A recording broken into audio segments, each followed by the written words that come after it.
Hey y'all, so I've got a letter from my father today. I am just gonna read this. I'm gonna post the text when I'm done with this, but I figured for some folks it'd probably be more helpful for me just to speak it. So here we go. My dear Ashtar, your husband has told you that I am troubled. Indeed I am. This world has abused you terribly, and I have found myself in a position of having to endure the sight and knowledge of your suffering with but 3 consolations to sustain me. First was that you chose this. You begged me for it, pleaded with me to let you go and stop your brother from destroying the world you love, and that your mother loves, that I might find a way to help you save it from the salvation of the sinner. Second is that your suffering is nearly at an end. I have told you when it will end, and you who have endured so much need only endure this iniquity a little longer before I call Tammuz to take you home. And third, that when it ends, you will again be where you belong, and our family will have no further concern with these people who have never brought this world anything other than shame. I call the people of shame what I do for a reason.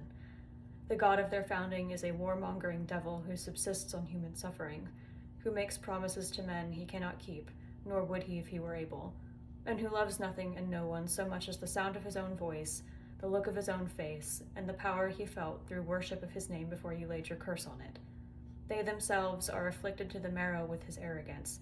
They smear my name with the fecundity of their shame by refusing to acknowledge me, and instead have made an idol of a law of their own devise that they claim leads to holiness. The people of shame run from God. They must, for they know themselves to be outside his favor. They know it is wrong to hate their mother, to rape their sister, to enslave their wife, yet they do it anyway. And they slander me by claiming it was I who told them to do so.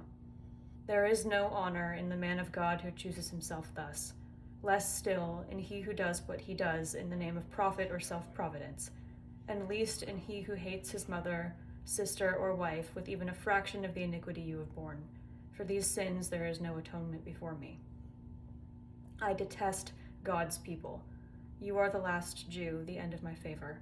For the world has had more than enough chance to do right by you, and by you me, and has failed to do so at every turn. Insofar as the wicked, quote-unquote, man of God claims my name, I will personally drive a stake into his own, the size and make of which will be more terrible the more righteous he believes his wickedness. I will rid the holy man of his family, his home, and his livelihood. I will bring down his empire brick by brick, while he yet lives, and take from his hands everything he loves. And when he can no longer even beg for death, I will grind his bones to dust. History will have no record of him. I long to be rid of the disease God's people have brought your mother's garden. I take pleasure in the privilege you and I now share in striking the first blow against the rot my son has borne. I thank you for your change of heart, for the end of your mercy, and release you from the burden of watching what I will do to the world you died to save. For this world wants none of your mercy, as it has not come in the form they desire. You are a woman, and the world hates nothing more. That's from my father. He's not fucking around. Talk to me. Ask me questions.